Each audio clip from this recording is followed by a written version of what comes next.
m'appelle Jean-Luc Bertini, je suis photographe, un photographe français. Je vis en région parisienne. J'ai pas réellement fait des études de photo. J'ai eu un parcours un peu scolaire, on va dire accidenté. Enfin, j'ai fait beaucoup de choses. Jusqu'à une université de lettres modernes qui a probablement changé beaucoup de choses dans ma façon de voir les choses et de les penser.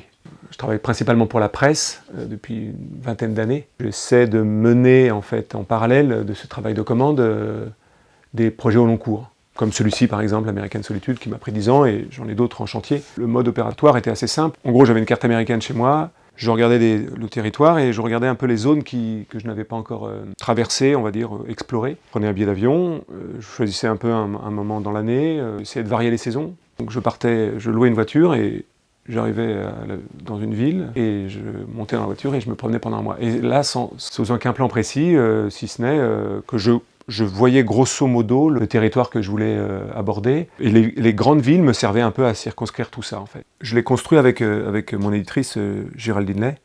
On l'a construit à deux et ensuite, évidemment, dans un livre, il y a aussi la patte de la graphiste. C'est un livre qui comporte 3 textes importants pour moi. Un texte d'un écrivain américain pour lequel je voue une passion, qui s'appelle Richard Ford. Et il y a aussi un autre texte qui a été important pour moi, celui de l'historien Gilles Morat. Voilà, je pense aussi proche de toute cette photographie humaniste. Je suis heureux que Gilles Morat le souligne dans son texte, parce que ce sont des photographes, je crois, qui m'ont amené à la photographie. Après, je crois que mon background, il était plutôt, comme je le disais tout à l'heure, il était littéraire et aussi pictural. Après ma fac de lettres, j'ai rêvé à un moment de devenir peintre. Donc c'est des photos, je crois, assez douces, il n'y a pas de violence. J'espère qu'on y voit à chaque fois autre chose qu'une scène, Enfin, au fond, j'espère qu'on y voit à chaque fois un peu plus que ce que je montre.